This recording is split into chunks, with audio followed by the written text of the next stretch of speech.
Hola, ¿qué tal, amigas, amigos? ¿Cómo se encuentran? ¿Cómo han estado? Esta plática que estamos sosteniendo con los principales personajes de la política yucateca y nacional, pues ustedes todos saben que es un ejercicio periodístico que venimos haciendo para tratar de entender y comprender no solamente el momento electoral, sino el entorno político. Y por eso hoy tenemos una gran invitada. Señores y señores, con ustedes, Ivonne Ortega Pacheco. Hola, Rafa, qué gusto verte. Tenía 12 años más o menos que no te vi después de que cubrías La Fuente. Que no teníamos este encuentro, Reencuentro ya más cercano. Mi amiga Ivonne Ortega Pacheco, tengo el gusto de decir que es mi amiga porque... No, di la verdad. Bueno, dice que es mi consuegra, pero todavía no hay nada escrito. No, lo que pasa es que yo, mi trabajo periodístico me ha llevado por cubrir a varios gobernadores en turno. He estado cerca y al lado del poder en varios momentos. Pero yo te veo ahorita fresca, te veo bien. Supongo que estás muy bien. Veo que, por ejemplo, ahorita tu partido, Movimiento Ciudadano, pues está de moda. Tan de moda que lo andan enamorando para que decline por la candidata. No, caray. ¿Y sabes qué?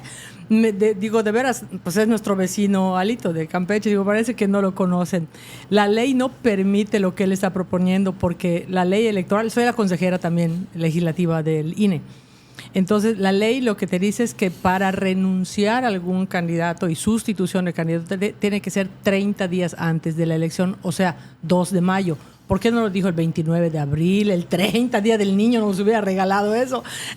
Y la otra es que cuando hay año electoral no se puede hacer cambio de dirigencias. O sea, él sabe que no se puede cambiar la dirigencia en el año electoral. Si pidiera licencia o se separara el cargo, que lo dudo, ¿quién quedaría? Carolina Villano. Pero Carolina Villano está de candidata en el Senado en Hidalgo. Entonces, ¿quién sería el dirigente del PRI si fuera en prelación? ¿Quién crees? ¿Quién seguiría? Pablito Angulo. Y tampoco. O sea, es un jueguito de Alito en el que no debemos de caer. ¿Por qué crees que estemos en este momento este tipo de juegos político-electorales en México? Porque ya llevamos en más de 20 estados donde ya rebasamos a Xóchitl. Ya rebasó Movimiento Ciudadano. Maynes, sobre todo, ya rebasó a la candidata de la alianza y entonces, pues evidentemente tienen miedo de perder sus privilegios. Por eso están tratando de quedar bien con sus patrocinadores. Estás hablando de encuestas reales, mediciones. Por supuesto, de ustedes y de los demás. En la que nosotros desarrollamos la estrategia que hoy tú estás viendo. Maynes es el único que respetó la ley electoral. No salió antes. Tanto Xóchitl como Claudio tienen casi 2 años de estar en campaña, entre pre-campaña, justificada e injustificada. Violaron la ley.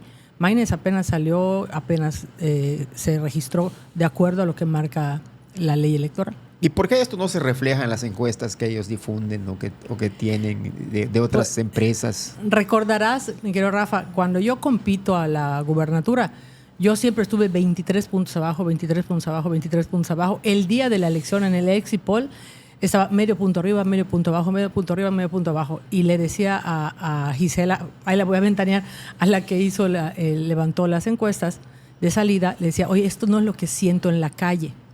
Y me dice, no, pero esto no se equivoca. Pues se equivocó, gané por 7.46. O sea, la gente simuló el 30% de la votación. Yo creo que hoy hay un voto oculto, eso creo, en Yucatán y en todo el país. Lo que no alcanzo a entender todavía es que ese voto oculto, ¿para quién es? Todavía no lo alcanzo a entender. ¿Crees que sea para...? No quisiera decirlo porque si de por sí no opino y dicen que meto mis manos. Tengo 12 años que salí del gobierno y dicen que meto las manos en un lado y meto las manos en otro. Digo, me siento como Úrsula, con eso que veo caricaturas, Aquaman. Oye, pero estás en la lista plurinominal de la Cámara de Diputados, ¿no? Es correcto. ¿Cómo está esto? ¿Alcanzas para llegar? ¿Qué posibilidades ves en el tema de seguir avanzando para algo más? Claro, por supuesto. Quiero comentarte, estoy en el segundo lugar de la lista, por supuesto que llegue, la tercera circunscripción. Y qué bueno que tocas ese tema porque hay algo que a mí me duele en el caso de Yucatán. No se renovó las generaciones políticas que, por ejemplo, se quedaron cuando yo terminé el gobierno. Las fueron jubilando y fueron trayendo a los mismos de siempre. Hoy puedes ver en el Senado, por ejemplo, compite Jorge Carlos Ramírez Marín por Morena y Rolando por el PRIAN. Pues no que no se iba al PRI y el PAN. Bueno, por lo menos yo sí lo creí de verdad. Y a mí sí me jodieron de verdad. Entonces no entiendo esa parte, pero bueno, al cambio nosotros traemos a Nayeli. ¿Qué estamos haciendo en Movimiento Ciudadano estamos haciendo nuevas generaciones políticas que puedan renovarse la política, y eso no quiere decir la edad, quiere decir la forma de hacer las cosas. Cuando hablamos de lo nuevo, es de las nuevas ideas. Sí, porque puedes tener ya cierta edad y nunca haber estado en un cargo o en una representación popular, Claro. ¿no? Pero ahí te quería comentar, porque en ese escenario ellos empiezan a decir que yo estoy en la comodidad de una lista plurinominal y que los yucatecos los estoy castigando. Ya sabes, quiero dejar con toda claridad que yo desde que terminé el gobierno, 2012, no había venido a hablar de política, y tú eres testigo, tienes 12 años que no nos vemos, porque yo dije, muerto el rey, viva el rey. Yo reconozco esas reglas políticas que no están escritas, y empecé a hacer mi carrera nuevamente en Movimiento Ciudadano. Y ahora dicen que le quito el espacio a alguien por la lista plurinominal. No tengan duda los yucatecos, las yucatecas. Yo no compito con los yucatecos y con las yucatecas. Yo compito con los campechanos, con los quintanarroenses, con los tabasqueños. Si yo no estuviera en esa lista, difícilmente habría un yucateco en la lista. Si nuestro gobernador está en el 7º lugar, a pesar de ser un gobernador bien evaluado en el caso del PAN, ¿no? Oye, ese tema de las evaluaciones a los gobernadores, no me vas a dejar mentir, pues ve lo que le pasó al anterior. Estaba bien evaluado y ahora es otro. Es que es una gran equivocación. A lo mejor recordarás, pero yo mucho tiempo fui la mejor gobernadora de todo el país. Sí, pero son los resultados del gobierno que se miden, no el afecto que la gente puede tener en el momento con el gobernante. Y la otra, insisten, el que gobierna ya no está en la boleta. Los que están en la boleta son los que valen. Su A y su E, como decían en mi pueblo. En ese sentido estoy viendo algo extraño, porque la costumbre en la tradición política mexicana, no solo yucateca, era que el candidato rompía con, aunque sea de su mismo partido, con el gobierno en turno. Hoy es, inclusive hasta hablan como el gobernante en turno para que tengan aceptación. Sí, es increíble. La verdad es que dicen que mientras más cerca está tu sucesor, más rápido marca distancia. En mi caso, el día de la protesta, de la toma de protesta. ¿Cómo visualizas este 2 de junio? Afortunadamente, en el caso de Yucatán, lo visualizo muy competido en una elección cerrada, en la que saldrán nuevos cuadros. Varios de los que estamos teniendo candidatos en Movimiento Ciudadano en presidencias municipales, en diputaciones locales, van a ser una sorpresa. El resultado del Movimiento Ciudadano va a ser una sorpresa también. Pero en el resto del país, lamentablemente, no vivimos lo que se vive aquí. En el resto del país, el que no quiere la delincuencia organizada que sea candidato, pues no lo es, Sí, por la razón que sea. Hay varios crímenes de candidatos y ya relacionados candidatas. con la política, 81. 81 crímenes. ¿Eso tú crees que en el resto del país intimide a la votación? Por supuesto. Además, en la elección del 21, por ejemplo, en el caso de estados como Tamaulipas, Sinaloa, Chihuahua, Durango, de algunas zonas, no todas, llegaban la gente a votar y encontrabas a gente armada en la casilla, y eso tampoco el INE puede combatirlo. ¿Y eso a quién beneficia? Al que deciden ellos. De hecho, en Tamaulipas hoy, si ves, hay una confrontación de grupos, porque un grupo apoyaba a Américo y otro grupo apoyaba al Turco, que era el que competía el PAN, y se agarraron así, arriba Américo, arriba el Turco. Y al final ganó Américo, nada más que la plaza, en este caso, no es un tema constitucional, ¿no? Okay. Y en Yucatán, aparte de lo que ya hablaste, de ahorita mencionaste de algunas alcaldías, diputaciones, ¿cómo ves el panorama? ¿Difícil, competido? Muy competido. Muy competido. Muy competido. Además, conozco al electorado yucateco. Por ejemplo, las encuestas, cuando me mandan las encuestas y me dicen, la verdad es que me río, porque cuando yo mandaba a hacer encuestas cuando era gobernadora, a ninguna le atinaba. ¿Qué te permitía la casa encuestadora? Si habían 10 puntos de margen entre uno y otro, pues más o menos te daba un indicio de hacia dónde iba. Pero yo no veo eso. En las que nosotros tenemos está completamente cerrado. ¿Anticiparías un conflicto postelectoral en Yucatán? Seguramente. Y por cierto, seguramente yo soy consejera legislativa del INE, voy a regresar otra vez al Congreso, seguiré siendo la consejera legislativa del INE, ahí les espero. Oye, ya estamos hablando de Yucatán y tú fuiste gobernadora del 2007 al 2012. ¿Qué es lo que más recuerdas de esos años? Sobre todo porque te tocó Felipe Calderón. Me tocó presidente. Felipe Calderón, me tocó todavía este concepto de no vamos a dejar que nos gobierne esa chiquita, no vamos a dejar que nos gobierne esa pueblerina, no vamos a dejar que gobierne esa gorda, la que se vista es gorda, etcétera, etcétera, etcétera. Y nada era violencia política en razón de género, todavía no existía eso. Tenías 35 años. 35 años cuando gané la elección y recibí y goberné hasta los 39. Terminé el gobierno de 39.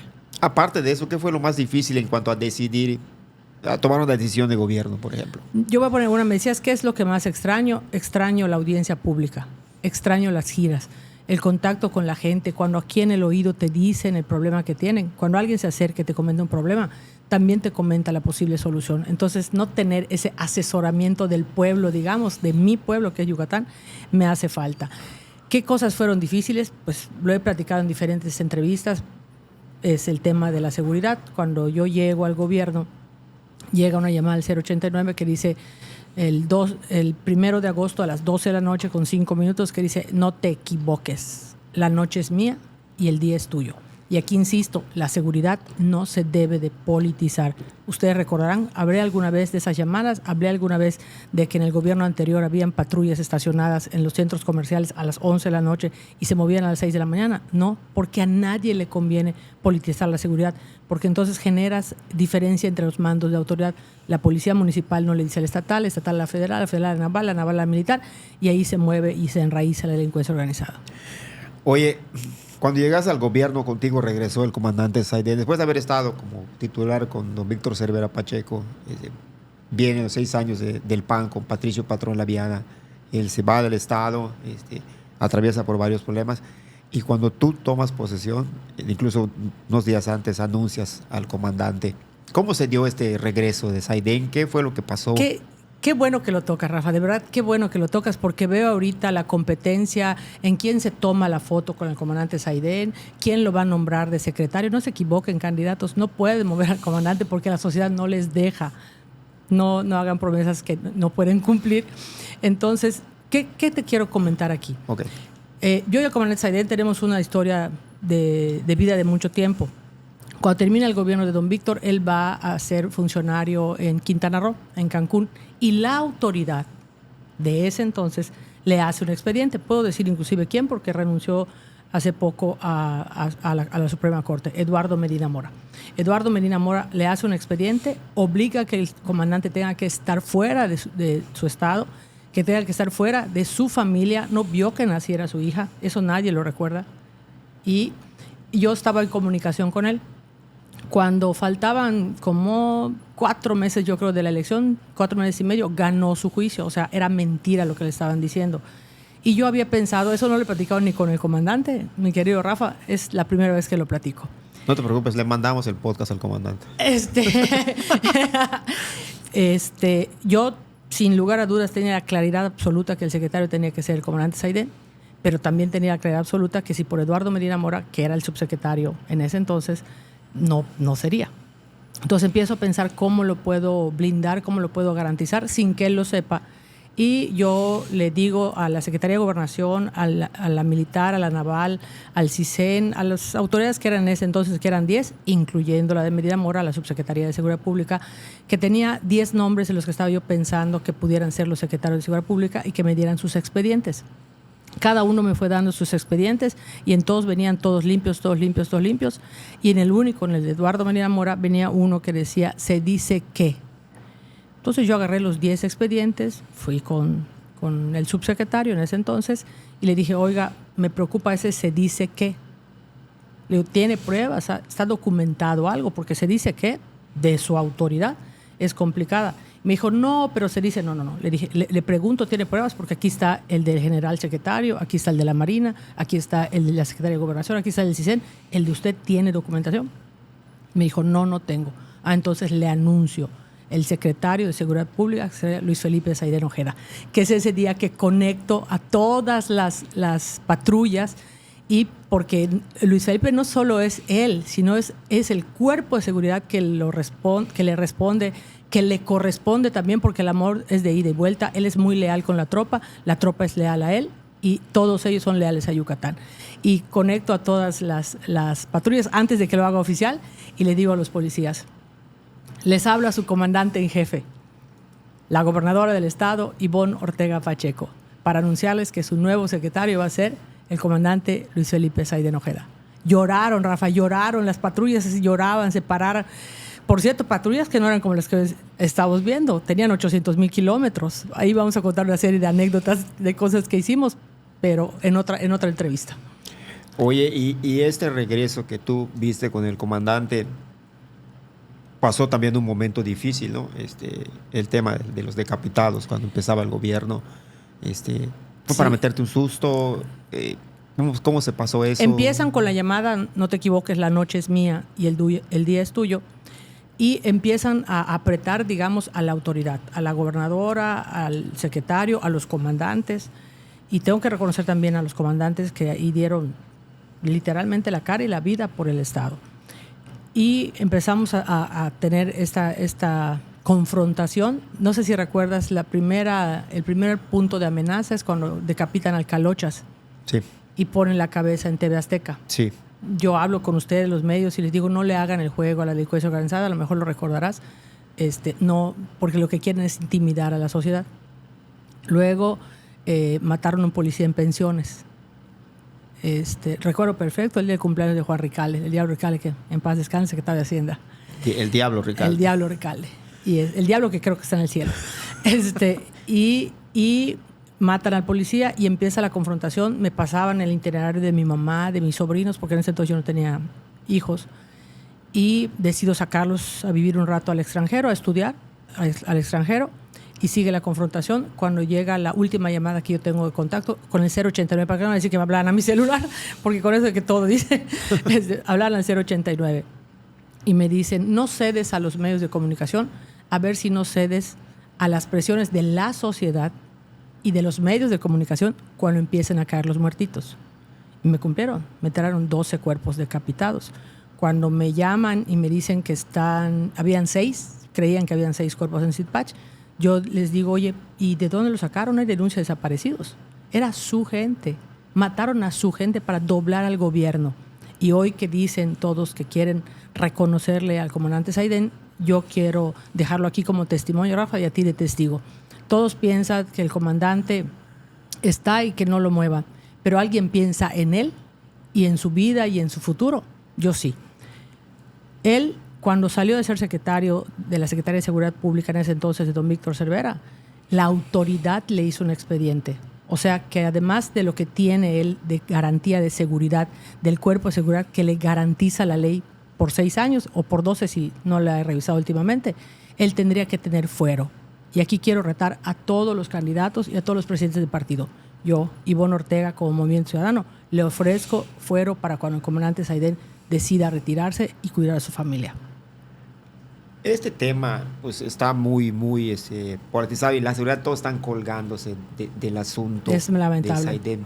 Pero también hay que decirlo claro, el comandante también está llegando a no digamos un límite, sino en una edad en la que también por cuestiones suyas pues tendría que pronto tener un retiro. Yo creo que se ve más traqueteado. Esa parte no. Se ve más traqueteado. Tiene 64 años. Yo creo que todavía tiene un buen tiempo para garantizar la seguridad de Yucatán, pero lo más importante es que va a pasar después de ese tiempo. Está haciendo escuela. Eso es importante. Yo lo conozco. De hecho, tengo comunicación con él y veo las cosas que hace. Y cuando uno le entiende seguridad, pues entiende. Está haciendo escuela. ¿Para qué? Para que la seguridad de Yucatán se mantenga, aunque él no se encuentre al mando.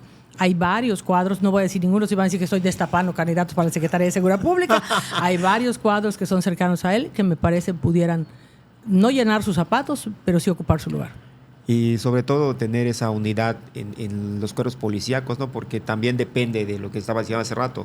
Si bien él es la cabeza y es el que aparece, están los comandantes, están los policías. Claro, cuando llegamos al gobierno no tenían derecho a seguro de vida porque su trabajo era de alto riesgo.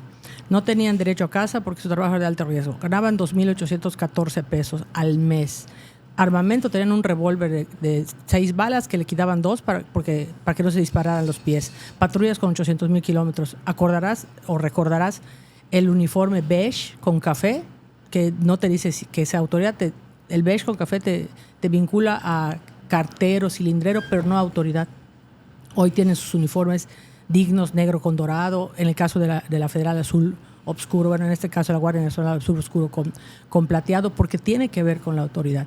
Y lo más importante, la tropa, nuestra tropa, tiene el reconocimiento no del gobernante. Por supuesto, el gobernante en turno me imagino que lo tiene, por lo menos yo sí, pero lo más importante es el reconocimiento de la sociedad. A mí me ha tocado ver, por ejemplo, que bajo a una tienda a comprar un refresco y baja un policía y el que está en la cola le dice, yo lo pago. O que los invitan a bañarse dentro de su casa los que están en los retenes. Quisiera ver en otro lado del país que eso suceda. O sea, hay una confianza muy elevada del yucateco hacia la policía porque realmente funciona. Y esa es parte de lo que funciona. Entonces, los yucatecos somos muy chismosos y tenemos confianza en la autoridad, entonces denuncian mucho al 089. Entonces, de ahí, 95% es basura, pero el 5% es garbanzo de libra. Muy bien. Oye, hablemos un poco de ti. Yo recuerdo tus inicios cuando ibas a vernos allá al periódico, a don Mario, que en paz descanse. Que también en paz descanse. Y yo recuerdo que el pleito que traías porque don Víctor Severa Pacheco decía, ningún pariente mío en la política. Ningún pariente mío va a estar en la política. ¿Cómo es que llegaste a ser alcaldesa de Semul? Yo creo que don Víctor vio que había madera, eso creo, y a su manera me formó, me chingó y me rechingó.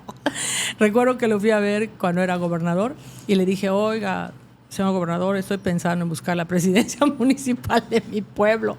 Mi pueblo, Semul, 4 secciones electorales, 8 casillas, 1,200 electores, no tiene más.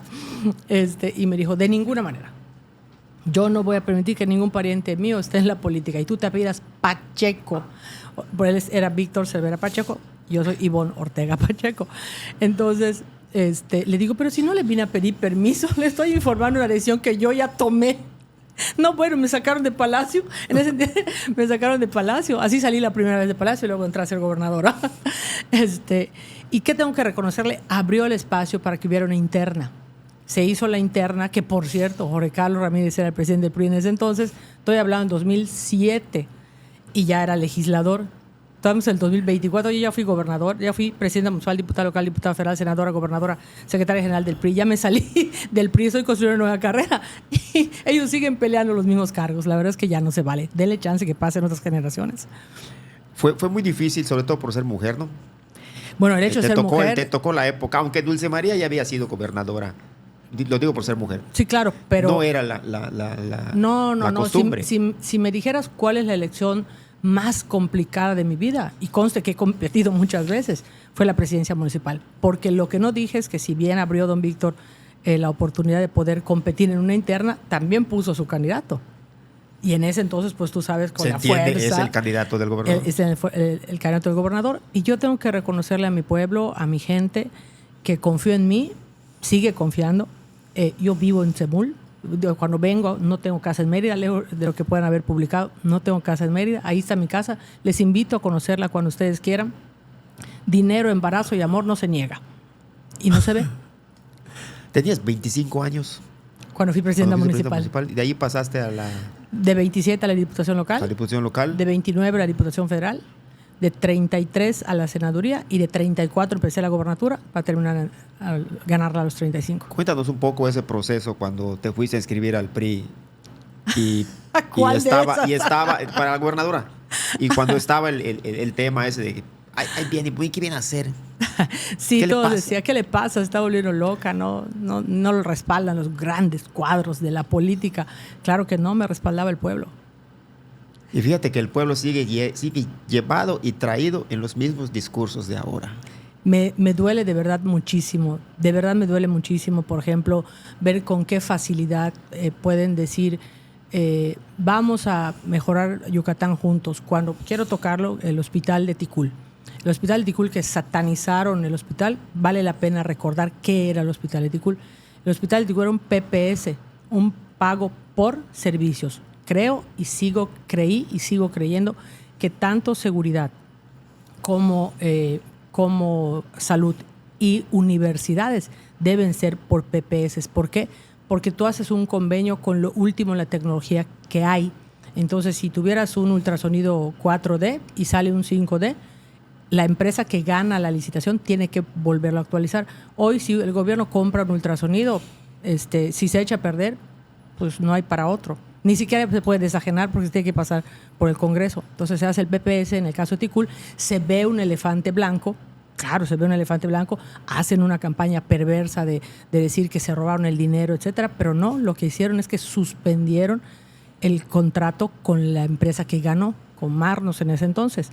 Marnos va a las instancias jurídicas y al final de cuentas le gana al Estado y el Estado le tiene que pagar nada más que sin servicio. ¿Cuántos partos y mujeres se murieron en el camino de no llegar a su hospital? ¿Cuántas personas que tenían que ser operadas? Porque era un hospital de tercer nivel. Hoy da servicio al hospital, pero solo de consulta. Y también el tema de la salud está como el tema de la seguridad. Cada quien está agarrando una bandera en cuanto a ese asunto. Claro, cuando de verdad, yo siempre digo seguridad, salud y educación no deberían ser temas políticos. Deberían ser temas en los que nos podemos poner de acuerdo porque son los que benefician a la gente. ¿Por qué le resulta difícil al político yucateco comprender que seguridad, salud y educación deben ser cuestiones de Estado, no de partidos? Porque siempre lo han politizado, siempre tratan de llevar esa arena, digamos, al costal, y yo creo que no es lo correcto, ni aquí en Yucatán ni en México. Lo he comentado en varios debates que me han invitado. Y le digo, esos tres temas no son para hacerse electorales, son para resolverse. Y en tu caso, ¿qué te reclamarías? ¿Qué me hubiera gustado esto? No pude hacer esto.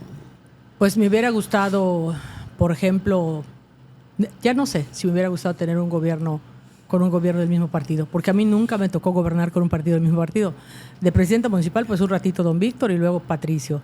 Luego diputada local el PAN, diputada federal el PAN, Fox, senadora ya Calderón, 2006, y gobernadora Calderón. Entonces, no sé si hubiera yo tenido un presidente del mismo partido, no sé si hubiera sido diferente. Y, por ejemplo, hoy el tema ese de la coordinación, de que él es otro partido, el voto también de la gente muy diferenciado, como pasó en el 2018. Claro, pero por ejemplo, ahí es donde vale la pena la madurez política, la madurez de los políticos, porque si uno va confrontando, te voy a contar, hoy vas a tener muchas exclusivas, Rafa. A ver, cuéntanos. Yo vi el momento de ganar la elección, yo nunca dudé de ganar la elección. Yo pedí licencia al Senado, apenas tenía 56 días de haber llegado al Senado, el abogado Clominio Suera, al cual quiero muchísimo, fue el senador 5 años y 10 meses. Y pido licencia, me separo del cargo y la gente que me quería me decía, a ver, Ivonne, hay 23 puntos abajo, no hay manera de ganar la elección. Bueno, siempre vi ganada la elección, pero nunca vi ese momento cuando empieza la gente a remolinarse en la Casa del Pueblo, empieza la gente a remolinarse en la Casa del Pueblo y empieza, Ivonne, Ivonne, Ivonne. Y entra Chucho, el que siempre ha estado conmigo, y me dice, tienes que salir a dar un discurso, a hablar con la gente. Ese momento yo no lo tenía en mi memoria. Esa parte no la vi de la película. Estamos hablando de la campaña ya. El día de la elección. El día de la elección. Entonces, entré al baño, me senté en el trono del rey, me digo, ¿qué le dices a un pueblo que hoy te está dando su confianza por 30 puntos y que sacó el 7.46 de la votación? Lo digo y todavía se me traga la garganta. En ese momento empiezo a pensar y como se cuenta como una caricatura rápida o una película rápida pasa en mi mente y siempre veo que a los yucatecos han tratado de ponerlos, es negro o es blanco, es o el diario Yucatán o el Por Esto, o Medina o Millet, o siempre, o PRI o PAN, y ahorita están juntos, siempre era blanco y negro. Entonces en ese momento digo reconciliación social. En ese momento la palabra que me llega a la mente es reconciliación social. Y salgo y me subo en una camioneta, a lo mejor recuerdas, no ni siquiera una camioneta, en una parte de las paredes esas que tenía la Casa del Pueblo. Y de ahí me subo con un micrófono y les digo a la gente, reconciliación social. Para que haya pleito, tienen que haber dos. De este lado no van a encontrar quién. Y por eso Por 5 años y 2 meses nunca contesté, nunca confronté para que la gente dividiera entre si eran ibonistas o panistas, en si eran rolandistas o ibonistas, o si eran vilistas o ibonistas. Son yucatecos. Y todos, si le va bien a Yucatán, nos va bien a todos. Hoy está el PRIAMOR contra el PRIMOR y el PRIAM. Los que se odiaban Sí, se quieren. pero a lo que voy es que sigue siendo un asunto que pareciera ser bipartidista. De las mismas los buenos personas. y los malos. Los Sigue buenos, esa división años después, 2 años después. 12 años después, 18 años después, porque eso fue en el 2007. 18 años después, ya de verdad permitan que se reconcilie la sociedad yucateca. Acepten, por ejemplo, los que ya llegaron a vivir a Yucatán, porque el que decidió venir a vivir acá es porque quiere vivir como sabemos vivir los yucatecos. Enseñémosles a vivir cómo. Eso también es un tema que ha estado en boga en esta elección, ¿no? Hay creo que 230,000 personas, si no me equivoco, si no me falla la memoria, que son de otros estados. Los huaches que llegaron a vivir a Mérida. No a solo son Yucatán. huaches. ¿Tú sabes? ¿Quién sabe el origen de huaches? ¿Por qué le dicen huaches? Bueno, Tú que tú lo sabes. A ver. Viene de la entrada de Alvarado en 1915 a la ciudad de Mérida porque venían caminando con esas sandalias y Con sus botas. el lodo. Watch. Y el sonido de la marcha de los militares. Watch. Ahí vienen los huaches. No todos son huaches. Hay gente en la Ciudad de México, te puedo decir inclusive, el primer estado que tiene gente de Yucatán viviendo es de Tabasco, el segundo es la Ciudad de México, el tercero es Tamaulipas y Nuevo León, y luego los demás estados. Hay países, hay franceses, hay canadienses que sacaron su credencial de elector, y veo las campañas de los diferentes aspirantes y veo que no tienen conocimiento, por lo menos sus estrategas, del padrón electoral, porque hoy un distrito local, si se pusieran de acuerdo las personas que vienen de fuera, pueden definir un distrito local. El distrito local que menos foráneos tiene 17,000. Y el que más foráneos tiene 32,000. Y ese distrito lo ganas con 20,000 votos. O sea, ¿y este análisis que haces está repartido por toda la ciudad o está concentrado en una parte? Está concentrado, por ejemplo, tabasqueños, hay muchísimos, les hablamos a los tabasqueños para que apoyen a Minés y que apoyen a Vida y a Gerardo en la presidencia municipal. Por ejemplo, los tabasqueños en una gran parte están en Cauquel y en Francisco Montejo. Y, o sea, hay diferentes, digamos, zonas donde seguramente entre amigos decían, no, pues vente a vivir acá, aquí al lado y así, ¿no? Pero sí, 44,000 familias clase media alta llegan a vivir a Yucatán cada año. Atraídos principalmente ¿por qué? Por la seguridad, por supuesto, por la tranquilidad y por la calidad de vida. Por eso les digo a los que somos yucatecos, enseñémosles a vivir con esa calidad de vida. No saben vivirla así. O sea, el tema de que el pleito que traen hoy unos contra otros, nosotros hicimos una mejor ciudad. No, sigue desigual. No sé si recuerdas, a lo mejor recuerdas el primer informe de gobierno, el mío. Siempre empiezan todos los gobiernos por lo que sí lograron. Siempre empiezan por lo que sí lograron. Y yo dije, no, yo voy a empezar al revés. Voy a empezar por lo que comprometí y no he logrado. Y se me quiebra la voz y me sale una lágrima, que fue 8 columnas, por cierto, que dijeron que era de debilidad porque era yo mujer. Y no era de debilidad, era de compromiso, porque digo, no estoy satisfecha. Hoy no estoy satisfecha, porque cada vez que resuelves un problema, sale otro. Si resuelves la calle, tienes que poner la banqueta. Si pones la banqueta, tienes que poner el agua. Si pones el agua, tienes que poner la luz. Si tienes la luz, la escuela. Y si es la escuela, el parque. Si es el parque, y así se va. Ningún político puede presumir una administración pensando que ella atendió todo. No se puede.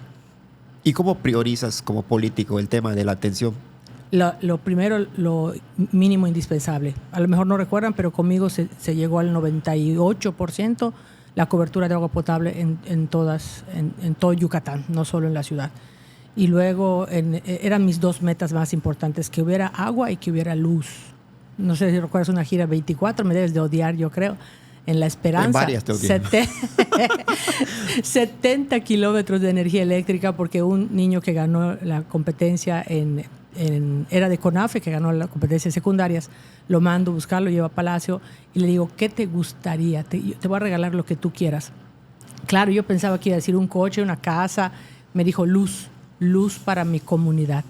Che, me hubiera pedido un Ferrari y se lo hubiera yo comprado. 70 kilómetros de luz. Pero ¿te acuerdas? 31 de diciembre. 31 de diciembre estaba todo oscuro cuando subimos la palanca y se iluminó La Esperanza. También recuerdo aquel que acabamos en el Caimede. Ese fue 24. Todos los 24. El primer 24, yo siempre digo que los más pobres de los pobres están en el CAIMEDE porque no tienen ni familia. O la familia que tienen lo lastima. La primera vez fuimos en la noche, no sé si te acuerdas. Y porque lo que yo trataba era que ellos vivieran como viven los demás niños en sus casas. Fueran a escuelas diferentes. La directora se paraba a darle 10 pesos de gastada, que le hicieran carta a Santa Claus, que le hicieran carta a los Reyes. Y las primeras cartas las tengo, esos son mis tesoros, esos sí los tengo guardados. Las primeras cartas eran un par de calcetines, unas baterías para los juguetes que me regalaron el año pasado, etc. Mi aguinaldo, por cierto, no era dinero de recurso público, mi aguinaldo lo invertí en eso, que primera vez también que lo digo. Lo invertí en eso porque quería que sintieran esta parte de ser familia. Y fuimos a llevar los regalos, ¿te acuerdas? Y ver a niños, los más pobres de los pobres, que no tienen familia, cantando Navidad, Navidad. ¿Sabes qué? Yo no pude cenar ese día. Me sentía culpable de tener familia. Bueno, fue un choque muy grande, pero cuando esos choques son grandes, no los ocultas. Al contrario, tratas de resolverlos. Por eso el CAIMEDE fue una de las prioridades en mi gobierno. Y ellos aprendieron que sí existía Santa Claus. Ya mi aguinaldo ya no daba para los le pedían iPad, bicicleta, Xbox, etcétera. Y vivir esa experiencia recuerdo la última, porque entonces lo que hice es que las dejé de hacer en el último, entonces te acuerdas, ya no hacíamos el último punto de la gira, sino que hacíamos el primer punto de la gira, para que en el transcurso del día esa emoción pues llegara a controlarse y también yo a mi familia le diera pues un ratito de la Ivonne Ortega, que no es gobernadora, ¿no? Eso también ya se acabó en la política local, en la política yucateca. Hoy todos los políticos prefieren enviar un boletín de prensa. Parece que la misma persona redacta todos los boletines de prensa o mal redacta. Y las convocatorias a actividades públicas de los gobernantes ya son 1 o 2. Es muy lamentable, 1 o 2 y pleitesía, vallas, etcétera. Muy difícil poderse acercar y muy difícil que te puedan decir las cosas. Yo un día a la semana no tenía agenda. O sea, mi equipo creía que no tenía agenda, pero yo tenía en la mente a dónde quería ir. Entonces, por ejemplo, no sé cuál es la crisis que generamos en el Orán cuando llegamos de última hora para ver el área de urgencias.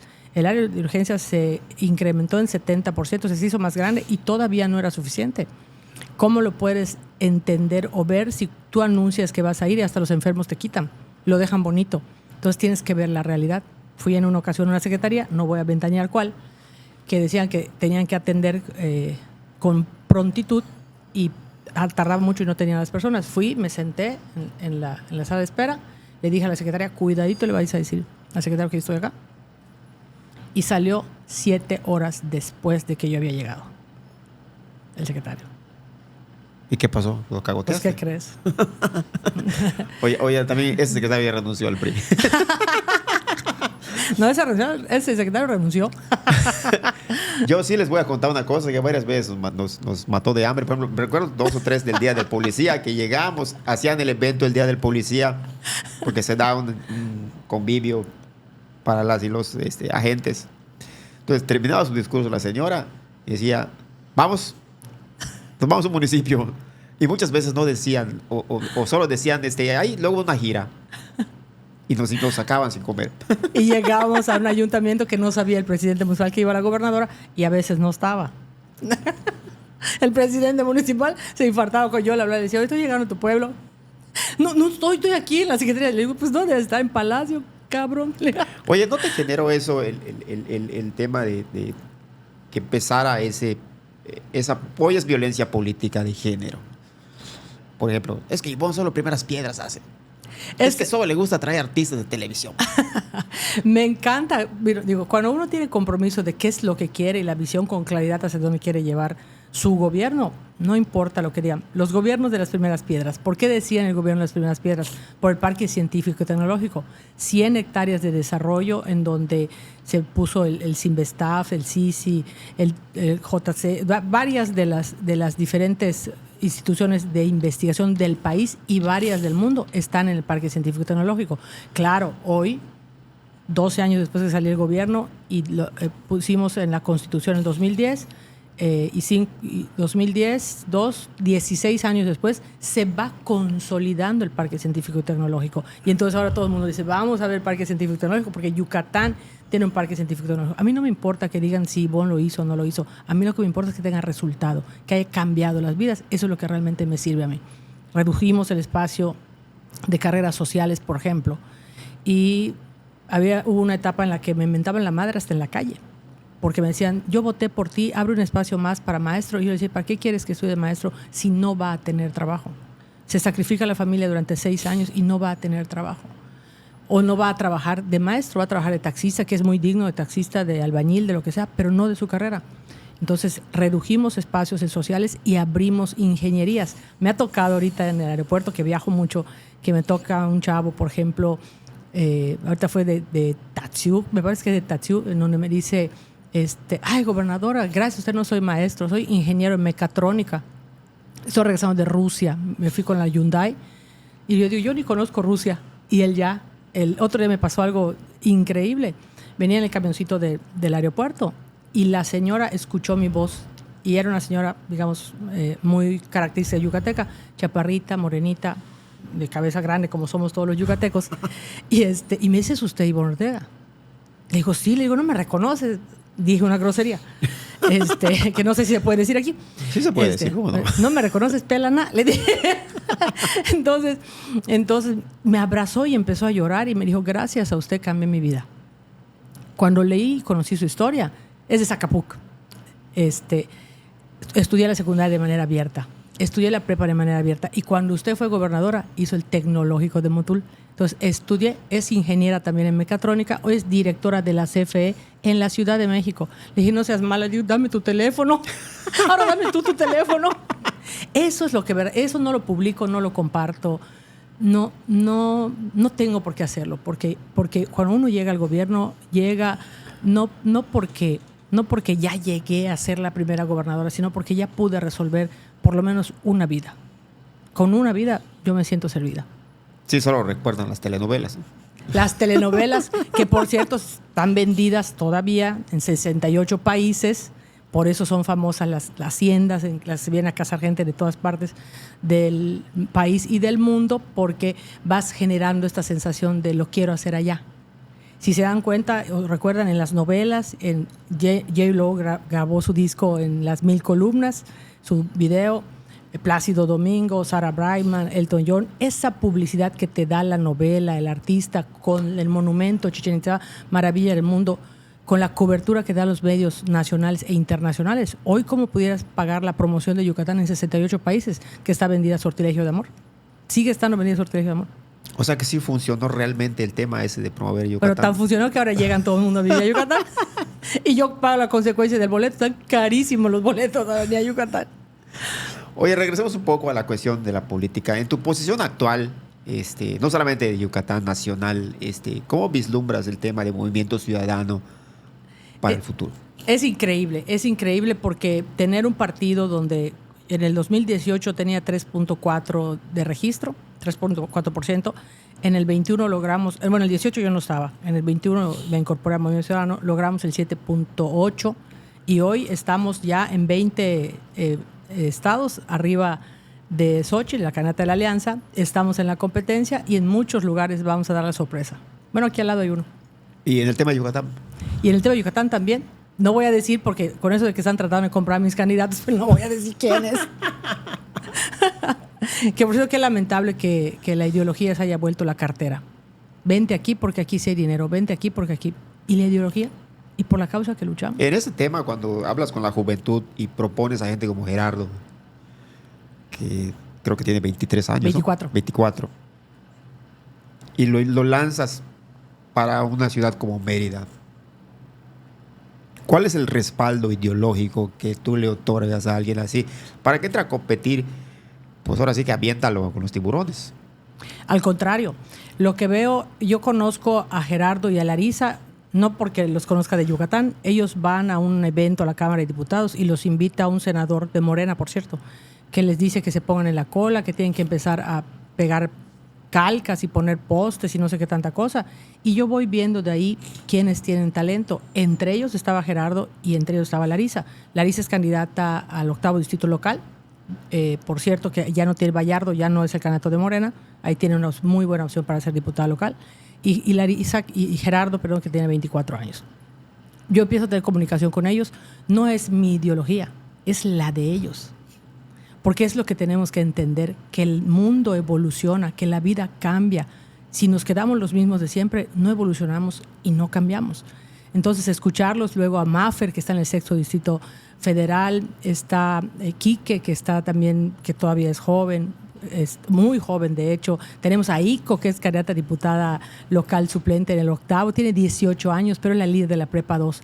A esos liderazgos, al revés de Cervera, en mi caso, que me chingó, yo quiero acompañarlos para que sean esa renovación política que necesita Yucatán. Incluyendo a todos grupos sociales también, ¿no? Por supuesto. Porque el Movimiento Ciudadano ha trabajado con el tema no solo de juventud, de la diversidad sexual, del tema de gente con discapacidad, derechos humanos. Sí, claro, con todos esos temas, dándoles oportunidad a que sean ellos los que lleven su condición de vida a hacer leyes. Porque tú me puedes explicar mucho algo y yo creo poderlo entender como tú, pero nadie puede explicarlo mejor que quien lo vive. Quien está en esa situación, ¿no? Así es. Así es, amigas, amigos, hemos escuchado a Ivonne Ortega Pacheco, exgobernadora de Yucatán, ha estado alcaldesa, diputada local, diputada federal. Ivonne, ¿algo más que quieras añadir? Por cierto, todas de competencia, todas en oposición, siempre de interna, presidencia municipal, diputación local, diputación federal, el Senado fue por encuesta, la gubernatura fue en interna, o sea que en 10 años competí 9 veces. Para el que dice que no me gusta competir, pues... ¿Algo más que quieras añadir para...? Pues agradecer a la confianza, la tuya, Rafa, de poder platicar con tu auditorio y decirles a todos los yucatecos y las yucatecas, lo más importante es cuidar nuestra ciudad. El sentido de identidad y de pertenencia de nuestro estado es lo que garantiza la seguridad. Muy bien, amigas, amigos, ya lo escucharon. Este ejercicio periodístico lo estamos haciendo con los principales actores de la política para que ustedes conozcan, entiendan, analicen, reflexionen y salgan a votar este 2 de junio.